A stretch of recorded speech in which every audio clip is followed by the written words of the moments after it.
কাজে চলে গেল। তারপরে কাঠুরে এসে সব গাছগুলো কি করলো, কেটে দিল, গাছগুলো পড়ে গেল। এবার ছেলেগুলো খেলতে আসলো, খেলতে এসে দেখলো যে গাছ নেই। ওরা অবাক হয়ে গেল, ওরা ঘুরে চলে গেল, ফেললো না। তারপরে উড়িয়ে এলো, ক্লান্ত ছিল, উড়িয়ে এলো, দেখলো গাছ নেই, কোথায় রেস্ট নিবো, ছায়া কোথায় পাবো, ও ঘুরে চলে গেল। গাছগুলো পড়েছিল, তারপর আবার জল দেওয়া হবে সেই গাছগুলোতে, গাছগুলো আবার জেগে উঠলো, তাই না? এইটা দেখা গেল।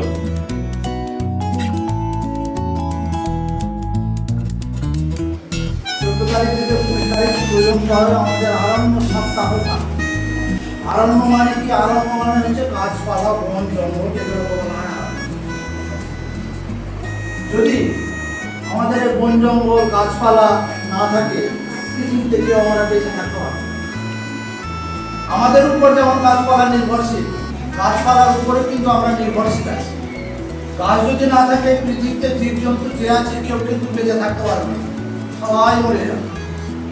তাই আমাদের আজকে যে 14 তারিখ থেকে শুরু করে 20 তারিখ পর্যন্ত আমাদের বৃক্ষরোপণ অর্থাৎ আরণ্য সপ্তাহ পালন করার সাথে সাথে স্কুলে অনেক জায়গা আছে, যে যতটা পারিস নিজের গাছ এনে স্কুলে লাগাতে হবে। যত গাছ থাকবে তত কিন্তু আমাদের সুবিধা হবে।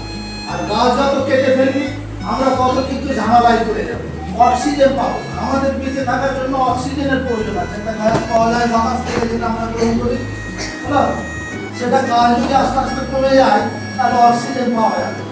হাসপাতালে দেখি অনেক রোগীর অক্সিজেনের অভাবে মারা যায়, তখন ওদের কৃত্রিমভাবে অক্সিজেন দেওয়া যায়, বেঁচে থাকার জন্য